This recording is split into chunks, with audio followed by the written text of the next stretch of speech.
It's Leslie Meredith with Breakbulk Events and Media. I now have Kristian Lund Knudsen. Is that pretty good? Okay. From Maersk, who will be part of the IMO2020 panel this afternoon.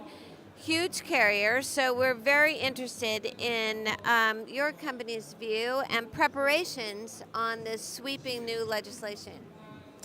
Yes, indeed, and I think it's obviously a massive task for us to prepare for a change like that, but you can say end of the day it all boils down to the right planning, and we've known this is coming for quite a while, so I feel we are well prepared.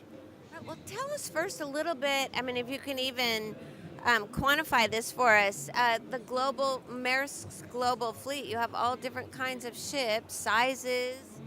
Yes, I mean we have a fleet of approximately 750 ships. I mean all containerized ships. So from that perspective, it's simple. They come in different sizes, of course, but from a IMO2020 perspective, it is a very similar challenge. The primary solution that we have chosen to go for is simply to buy compliant fuels to meet our bunkering needs. And do you think that the oil industry is prepared and that there will be enough supply?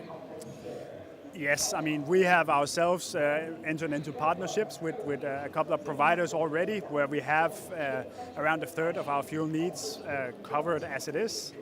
We also know that many of the oil majors, they have already been planning for this and are gearing up. So our expectation is that yes, we will be able to meet the needs that way. Okay, well that is certainly good news. Now, how long have you had your plans in the works? I mean, we basically been planning ever since it was announced, and I think it was early 2017, if I'm not mistaken, and that's when we started planning for it as well.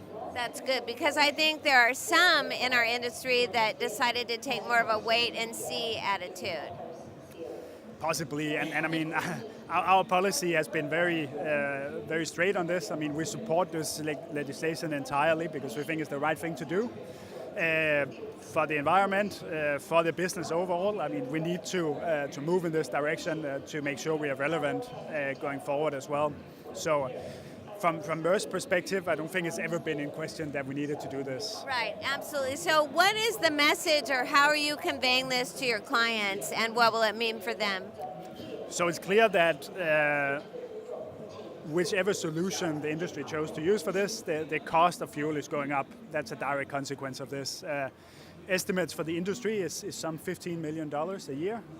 And what we are communicating to our customers is that basically, as soon as we started having estimates for this, we told them, let's plan for this together because it's going to come. And rather than start this discussion in the fourth quarter of 2019, we chose to take the path of upfront discussing this with our customers.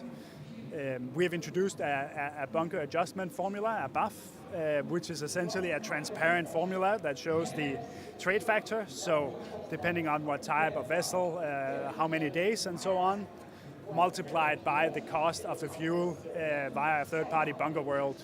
So we believe this is a very transparent mechanism where customers themselves can go in and check what is the oil price and what will I consequently have to pay for my fuel surcharge. That's excellent. I think that is so helpful, giving your customers, helping them deal with what seems like a very unpredictable situation, but it sounds like you've made it as predictable and clear as possible.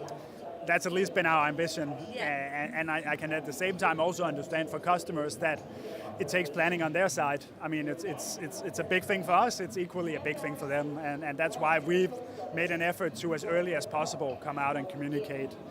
I think if I look at the breakbulk segment in particular, it is a cost increase, but when we look in the big scheme of things compared to the total logistics cost, it's actually a relatively minor increase.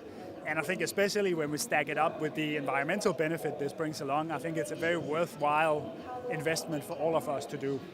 Okay, well great. Thank you so much for sharing that with us. Thank you, Meredith.